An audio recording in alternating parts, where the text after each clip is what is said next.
નમસ્કાર મિત્રો, સ્વાગત છે તમારું ખેડૂત સમાચાર ચેનલમાં। આજના આ વિડીયોમાં હવામાન વિભાગ અને અંબાલાલ પટેલ દ્વારા ઠંડી, માવઠું અને આગામી દિવસોમાં ચક્રવાત આવશે તેવી આગાહી કરવામાં આવી છે।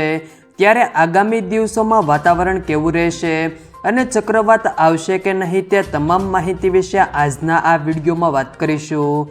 વિડીયોમાં આગળ વધતા પહેલાં જો તમે અમારી ચેનલમાં નવા છો તો ચેનલને સબસ્ક્રાઈબ જરૂર કરજો, જેથી અમારા આવનારા તમામ વિડીયોની માહિતી તમારા સુધી મળતી રહે। તો ચાલો શરૂ કરીએ આજનો આ વિડીયો। ગુજરાતમાં ધીરે ધીરે શિયાળાની શરૂઆત થઈ રહી છે। દિવસે તડકાને લીધે ગરમીનો અહેસાસ થાય છે, પરંતુ રાતે અને વહેલી સવારે વાતાવરણમાં ગુલાબી ઠંડકનો અનુભવ થઈ રહ્યો છે। ત્યારે શિયાળાને લઈને જાણીતા હવામાન શાસ્ત્રી અંબાલાલ પટેલની આગાહી સામે આવી છે। અંબાલાલ પટેલે શિયાળા અંગે કરેલી આગાહી પ્રમાણે આજથી 20 નવેમ્બર પશ્ચિમી વિક્ષેપ આવશે।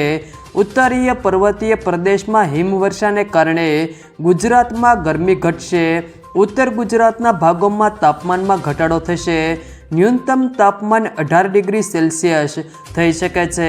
તેમણે જણાવ્યું છે કે અરબ સાગરમાં 19 થી 22 નવેમ્બર દરમિયાન લો પ્રેશર સર્જાશે।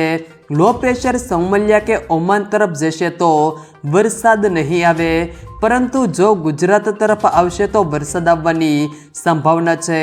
અરબ સાગરમાં સાયક્લોનિક સર્ક્યુલેશનને કારણે ચક્રવાત બને તેવી શક્યતાઓ છે। જો કે અંબાલાલ પટેલે જણાવ્યું કે 23 નવેમ્બર બાદ મજબૂત પશ્ચિમી વિક્ષેપ આવતા ઉત્તર પર્વતીય પ્રદેશોમાં ભારે હિમવર્ષા થશે। ઉત્તર ભારતમાં હિમવર્ષા થવાને કારણે ગુજરાતમાં ઠંડીની લહેર આવી શકે છે। બંગાળ ઉપસાગરમાં 20 થી 25 નવેમ્બર ડિપ્રેશનના કારણે ચક્રવાત બનશે।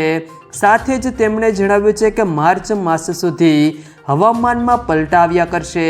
માર્ચ એપ્રિલ સુધી માવઠા પડી શકે છે।